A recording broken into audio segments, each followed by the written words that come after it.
आज फिर जा रहे हैं जलगांव हॉस्पिटल में। जो मैं बोल रही थी उस दिन गई थी ना मैं, तो कुछ टेस्ट हुए थे, एक टेस्ट बाकी है तो उसके लिए आज जाना है। तो शुभी और शुभम दोनों घर पर ही हैं, हम दोनों ही जा रहे हैं। जल्दी वापस आ जाएंगे हॉस्पिटल से ही, क्योंकि दोनों घर पे है ना, इसलिए।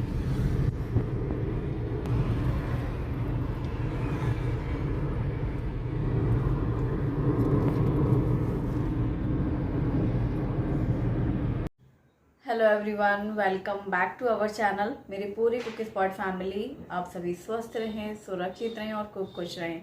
हर दिन की तरह ये आज भी यही मेरी अभिलाषा है। जैसा कि देखा, आज सुबह मैं गई थी जलगांव। आ गए थे हम 1 घंटे में ही। जलगांव भुसावल के अगला स्टेशन ही है, मतलब अगले। तो 1 घंटे में हॉस्पिटल गए और आए। दोनों बच्चे घर पर ही थे। आने के बाद थोड़ी देर बाद बना लंच, क्योंकि नाश्ते की तैयारी शुभी ने की थी। दोनों ने नाश्ता बना के खा लिया था। और फिर लंच के बाद थोड़ी देर मैंने आराम किया। सब किचन क्लीनिंग वगैरह हो चुकी है। शाम का समय है, हालांकि त्यौहार अभी भी चल रहा है दिवाली का अगला दिन। और वो जो त्यौहार वाली काम और थकान, वो अभी जाएंगे नहीं, हफ्तों चलेगा वो। और आज क्या बनाऊं, वही सोच रही थी। तो बच्चों का मन है, वैसे 2-3 दिनों से बोल रहे हैं वो खाने के लिए सोया चिली। तो वो बनेगा बच्चों की फरमाइश पे, उनकी चॉइस का कुछ बनाना है। तो बस शुरू करती हूँ मैं रात के खाने की तैयारी, और दिया वगैरह भी लगाना है। तो बस आज का ब्लॉग शुरू करते हैं। अभी शाम की चाय हुई, उसके बाद ही मैंने ये सारे बर्तन साफ़ किए थे। आज लंच के बाद तो सब रखा हुआ था पूरा बर्तन। और दोनों ही बच्चे हैं इस समय, तो बातें करने में शुभम का भी समय पास हो रहा है, लड़ाई झगड़ा भी हो रहा है और बातें भी हो रही हैं। बड़े दिनों बाद अब ये माहौल हो रहा है। नहीं तो अभी तक शुभम इतने दिनों से अकेला था ना, तो शांत शांत सा था पूरा घर। अब बीच बीच में उन लोगों की अपनी नोक झोंक भी चलती है, और एक दूसरे के बगैर चैन भी नहीं है। रहना भी एक ही कमरे में एक साथ है, और एक दूसरे को बोलना भी है बड़े हो गए बच्चे, लेकिन बचपना नहीं गया। और अब शाम का दिया लगाने के लिए वही सारे दीपक बना के रखे हुए हैं। दिया लगा रही हूँ। सो तुलसी जी के पास, वहाँ दोनों बालकनी में रखना, दरवाजे पे रखना। अभी हफ्ते 10 दिन यही चलेगा ना त्योहार के टाइम पर। तो ये जो सुबह रंगोली उठाई थी, जो शुभी ने कल बनाई थी फूलों की, उन्हीं पत्तों को समेट करके वापस उसी रंगोली को मिटाने के बाद भी दूसरी रंगोली बन गई। फूलों की रंगोली में यही खासियत है, आप जैसे जो भी फूल जैसे सीक्वेंस में लगे हैं वैसे वैसे आप समेट सकते हो, वापस से उसको दूसरा आकार दे सकते हो। लेकिन जो रंगों वाली रंगोली होती है वो समेटा पूरी बिखर जाती है, वो फिर काम भी नहीं आती। तो वो एक बार के फूलों की रंगोली नेक्स्ट डे आप दूसरे शेप और दूसरे डिज़ाइन से बना लेते हो। तो वैसे एक कॉर्नर पे दे करके कर लिया कि अब ये 1-2 दिन भी रहे तो कोई दिक्कत नहीं है। वो पहले पूरे रास्ते तक था ना, दरवाजे तक, दिवाली वाले दिन। और मंदिर में दीपक लगाना। शाम सुबह ठंडा हो गया मौसम, और मुझे तो धूल से एलर्जी, हवा से एलर्जी हैरान परेशान। सुबह तो छींक छींक के ही हालत ख़राब रहती है मेरी। दोपहर के बाद जब थोड़ा सा गर्माहट शुरू होती है ना, तब मौसम सही होता है मेरे हिसाब से। और अब मैंने कपूर और लौंग भी जलाई है। वैसे गैस के पास भी रखती हूँ मैं, किचन में, कभी ऐसे काउंटर टॉप में, गैस के ऊपर नहीं, क्योंकि ये पीतल है तो ये भी गर्म हो जाता है ना। या फिर उसको यहाँ हॉल में भी रख सकते हैं, कहीं पे भी रख सकते हैं, घर के किसी भी कोने में। मुझे इसकी खुशबू बहुत अच्छी लगती है कपूर की, जो वो जलता है ना लौंग के साथ। और अब मैंने कढ़ाई में पानी डाल के गर्म करने रखा है। इसमें डाला 1 चम्मच नमक और न्यूट्रीला यानी कि सोया वड़ी, इनको बॉईल करना है। तो 2 कप करीब वड़ी लिए हैं, तो पानी ज़्यादा सा डालना होगा ताकि वो पूरा उसमें डूब जाए, और ये पूरा पानी सोख कर लेती हैं। तो पहले वड़ियों को पूरा बॉईल कर लेना है अच्छे से। उसके बाद गैस बंद कर दिया।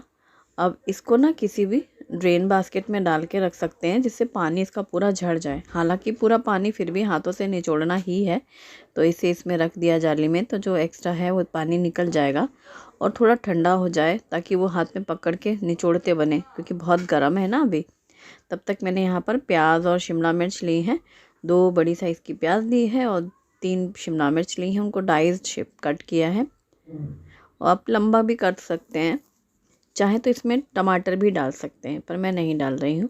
और इसको निचोड़ लेना है अच्छे से। ये देखो जैसा निचोड़ेंगे हाथों से तो पूरा पानी फेना झाग जैसा रहता है वैसा निकल जाता है, पूरा अच्छे से ड्राई हो गए हैं। अब इसमें 1/4 कप जितना मैदा एंड 1/4 कप जितना मैंने लिया है कॉर्नफ्लोर। ये आप देख सकते हो जब आप डालोगे, अगर कम लगे तो आपको ज़्यादा डालना है, अगर सफिशिएंट है थोड़ा कम कर सकते हैं। नमक भी स्वाद के अनुसार डाल करके अब इसे पूरा अच्छे से मिक्स कर लेना है। जैसे कि मैं इस बोल को हिला रही हूँ मिक्सिंग बोल में डालकर, तो ये पूरी अच्छी प्रॉपर कोटिंग हो रही है। हाथों से भी सेम यही होता है, लेकिन ऐसे मुझे लगता है ज़्यादा अच्छे से प्रॉपर पूरा कोटिंग हो जाती है मैदा, कॉर्नफ्लोर और नमक। अगर आप चाहें तो इसमें रेड चिली पाउडर भी मिक्स कर सकते हैं और जिंजर गार्लिक पेस्ट भी डाल सकते हैं, लेकिन मुझे लगता है जब हम फ्राई करते हैं तो सारा का सारा ऑयल में वो आ जाता है, तो इससे बेहतर है कि हम बाद में डालेंगे। ये स्प्रिंग अनियन भी मैंने फाइन चॉप करके रख ली है। इनको मैंने थोड़ा साइड में रखा था कुछ मिनट, क्योंकि जो मॉइस्चर है ना वड़ियों में वो तब तक पूरा अच्छे से कवर कर लें, उसको सोक कर लें, लपेट लें पूरा। बस कोटिंग हो चुकी है। कढ़ाई में तेल गरम करने के बाद इन्हें डीप फ्राई करना है, तो थोड़ा थोड़ा बैचेस में डालते हुए एकदम क्रिस्पी बना लेंगे, तो ये फ्राई हो जाएंगे हमारे सोया चंक्स न्यूट्रीला। मेरे बेटे को बहुत पसंद है, इसकी सब्जी बना लो, ये सब डिशेस बना लो, उसे सोया बड़ी ही पसंद है, मुझे ऐसा लगता है। बेटी को इतना कोई ख़ास शौक़ नहीं है, लेकिन बेटे को बहुत पसंद है। बस थोड़े थोड़े बैचेस में 3-4 बैचेस में मैंने ये फ्राई कर लिया है। जितना भी आपने ऑयल डाला हो कढ़ाई में उसके हिसाब से फ्राई करके साइड में निकाल के रखना है। अगर इनमें मसाला लगा हो, नमक जैसे नमक तो डाला ही है, मिर्ची और जिंजर गार्लिक पेस्ट वगैरह, तो वैसे भी मुझे लगता है सॉस के साथ खाने में अच्छे लगते होंगे, पर मैंने कभी ऐसे ट्राई नहीं किया है। एकदम करारे करारे से हैं ये। तैयार हो गए सारे। अब इनको हम सॉस के साथ तैयार करेंगे। ये काम आप पहले भी करके रख सकते हैं, जैसे कभी किसी बच्चों की पार्टी में करना हो ना, तो आप पहले फ्राई व्राई करके रख लो। एट टाइम एकदम आपको जब सर्व करना है तब आप ये कर सकते हो। तेल गरम हुआ है, उसमें अदरक लहसुन का पेस्ट डाला है और प्याज और शिमला मिर्च डाल करके मिक्स करके भून लिया है। प्याज और शिमला मिर्च को पकाना नहीं है, इसलिए मैंने दोनों एक साथ ही डाली है। हिलाते हुए तेज़ आंच में उसको भून लेना है। ये पैकेट जैसा कि मैंने बताया ना मेरे बेटे को पसंद है, वो कह रहा था ये डालो चिली वाला पैकेट। वैसे आप इसमें मैदा, कॉर्नफ्लोर, सोया सॉस, विनेगर और टोमेटो केचप, ये तीनों सॉसेस डाल करके और इनके साथ पानी डाल करके घोल तैयार कर सकते हैं। वो मेरे बेटे ने बोला इसलिए मैंने वो पैकेट डाला, वरना मैं इसमें नहीं डालती हूँ, तब भी वो टेस्ट अच्छा आता है। लेकिन वो चिली पनीर वाला है ना चिंग्स का, तो उससे उसका ज़्यादा टेस्ट अच्छा लगेगा, इसलिए ये डाल रही हूँ। अगर ये घर पे नहीं है आपके पास तो आप नॉर्मल मैदा, कॉर्नफ्लोर लेना 1-1 चम्मच और उसमें ये तीनों सॉसेस डाल करके घोल बना लेना, वो भी आप डाल सकते हो। तो जब प्याज और शिमला मिर्च हाफ़ कुक हो गई है ऑलमोस्ट, तब मैंने ये डाला है और इसके बाद डालेंगे हम ये फ्राइड चंक्स और इन्हें मिक्स कर लेंगे। ब्लैक पेपर पाउडर डालना तो मैं भूल ही गई थी, वैसे आप डालना, बाद में फिर इन लोगों ने ऊपर से डाल के खाया था। इसके ऊपर आप स्प्रिंकल करना तो थोड़ा सा स्पाइसी फ्लेवर आएगा। मैंने रेड चिली पाउडर यूज़ नहीं की है। और जब पूरा तैयार हो जाए, अच्छे से मिक्स हो जाए प्रॉपर, फिर आप स्प्रिंग अनियन कटे हुए डाल करके सर्व करेंगे। तो गर्मा गर्म ये सोया चिली बहुत अच्छा लगता है। केचप का और सोया सॉस का मिक्स होकर के जो सॉस आती है इसमें कोटिंग, वो खाने में ज़्यादा मज़े रहते हैं। मेन उसी का टेस्ट ही होता है चाइनीज़ में कुछ भी खाओ तो। और इसे बहुत देर तक पकाना नहीं रहता है। जैसे ही मिक्स किया और बस ऊपर से भी आप स्प्रिंग अनियन काट के डाल सकते हैं। रेडी।